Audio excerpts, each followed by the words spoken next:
Hello Praveen Gujarat students, உங்களுக்கு second பேப்பரில் last 6th question அதுக்கான டிப்பணி அதில் வந்து 4 கொடுத்து 2 கேட்குறாங்க. அந்த 4 கொடுத்து 2 கேட்குறதுல ஒரு எக்ஸ்பெக்டட் ஒன்று போடுறோம் பாருங்கள். பேஜ் நம்பர் சரவணா கைடில் 439 அதில் இருக்குது பாருங்கள். போஜ்புரி இதான் பார்க்க போகிறோம். बिहारी हिंदी की प्रसिद्ध बोलियों में सर्व प्रमुख बोली है போஜ்புரி. பீகார் மாநிலத்தில் பேசப்படுகின்ற இந்தியில் பிரசித்தமான மொழி, போலின்னா மொழி, அதில் சர்வ பிரமுக மிக மிக முக்கியமான மொழி இந்த போஜ்புரி அப்படின்னு சொல்கிறாங்க. யகு பனாரஸ், ராஞ்சி, கோரக்பூர், मिर्ज़ापुर आदि क्षेत्रा में भोजपुरी बोली जाती है. அதாவது அங்கே பீகாரில் பனாரஸ், ராஞ்சி, கோரக்பூர், மிர்ஜாப்பூர் இந்த எல்லா க்ஷேத்திரம்னா இந்த எல்லா இடங்களிலும் இந்த மொழி பேசப்படுகிறது அப்படின்னு சொல்கிறாங்க. ராஜ் போஜ், அதாவது போஜ்னு ஒரு ராஜா இருந்தார். ராஜா போஜ்,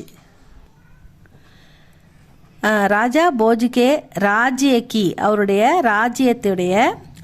ராஜ்யத்துடைய தலைநகரம் ராஜ்தானி போஜ்பூர் தான். ராஜா போஜ் அவருடைய தலைநகரம், அவருடைய ராஜ்யத்தின் தலைநகரம் ராஜ்தானி போஜ்பூர், அதுக்கு பேர் தான் போஜ்பூர்னு இருந்தது அவருடைய தலைநகரத்தின் பேர். போஜ்பூர் மே போலி ஜானே கே காரன், அந்த போஜ்பூரில் இந்த மொழி பேசப்பட்டதால், போஜ்பூரில் போலி ஜானேக்கே காரணம், அதாவது போஜ்பூரில் இந்த மொழி பேசப்பட்டதால் போலி இந்த மொழி போஜ்புரி அப்படின்னு அழைக்கப்பட்டது. போஜ்புரி கே நாம் சே பிரசித்த ஹோகயி, போஜ்புரின்ற பெயரில் புகழ்பெற்றது அப்படின்னு சொல்கிறாங்க. போஜ்புரி போல்னே வாலே லோகோं की संख्या काफ़ी अधिक है. போஜ்புரி போல்னேவாலே, இந்த போஜ்புரி மொழியை பேசக்கூடிய லோகோ மக்கள், கி சங்கியா எண்ணிக்கை, காஃபி அதிக மிக மிக அதிகம், இந்த மொழியை பேசுகிறவங்க அந்த போஜ்புரியில் அதிகம். இஸ்மே இதில் கई சாகித்யக் ரச்சனாயே हुई है. சாகித்யக்குன்னா இலக்கியங்கள், இதில் நிறைய இலக்கியங்கள் படைக்கப்பட்டன. சாகித்யக்கு ரச்சனாயே உயிக, இதில் இலக்கியங்கள் படைக்கப்பட்ட அளவுக்கு இந்த மொழி வளர்ந்துருந்தது. ஆஜ்கல் கை ஃபில்மோம்பி போஜ்புரிமே பன்திக, நவடேஸ் இப்போல்லாம் வந்து போஜ்புரியில் திரைப்படங்கள் கூட எடுக்கிற அளவுக்கு அது வளர்ந்துருக்கு, திரைப்படங்கள்லாம் எடுக்கிறாங்க அப்படின்னு சொல்கிறாங்க.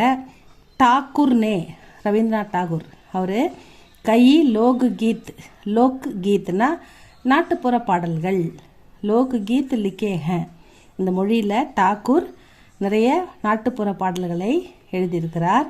உன்கே லோக் கீத் பகுத் பிரசித்த ஹே, அவருடைய நாட்டுப்புற பாடல்கள் மக்கள் மத்தியில் மிகவும் புகழ்பெற்றவை. பிரசித்தனா புகழ்பெற்றவை.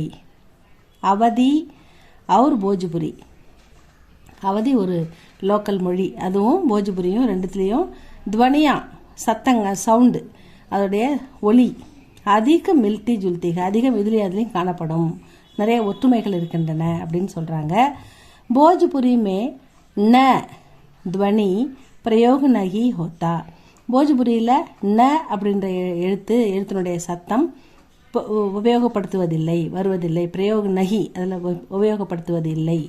போஜ்புரி கே சங்யா, போஜ்புரியில் சங்யா அப்படின்னாக்கா என்னது, பெயர் சொல், கிரியான்னா வினைச்சொல், சங்யான்னா பெயர் சொல். அந்த நவுனில் அந்த சப்தமே, அந்த வார்த்தையில் அந்த சவுண்டில் ல கே பதிலே ர துவனிக்கா ஹி பிரயோக கியா ஜாத்தாக, அந்த ல அப்படின்றது வராது, அதுக்கு பதில் அவங்க ர அப்படின்ற துவனி அந்த சத்தத்தை உபயோகப்படுத்துகிறாங்க அப்படின்னு சொல்கிறாங்க. ஜெய்சே பீத்தல்னா பித்தளை அப்படின்னு அர்த்தம். அந்த பீத்தல் கேலியே அவங்க பீத்தர் அப்படின்னு எழுதுவாங்க. அந்த பித்தளை அப்படின்றத இந்த லாவுக்கு பதிலாக ரா போட்டு பீத்தர் அப்படின்னு படிப்பாங்கன்னு சொல்கிறாங்க. இவ்வளோதான் ஸ்டூடெண்ட்ஸ் இந்த போஜ்புரி. இது வந்து நமக்கு எக்ஸ்பெக்டடில் இருக்குது, பார்த்துக்குங்க. ஒரு சின்னதாக இருக்கிறதால இதை போட்டிருக்கேன், இது நல்லா படிங்க. அடுத்தது போடுறேன், அதுக்குள்ளே இதை படித்து முடிச்சிடுங்க. இது உங்களுக்கு பிடிச்சதா லைக் பண்ணுங்கள், சப்ஸ்கிரைப் பண்ணுங்கள் ஸ்டூடெண்ட்ஸ். தேங்க்யூ ஃபார் வாட்சிங்.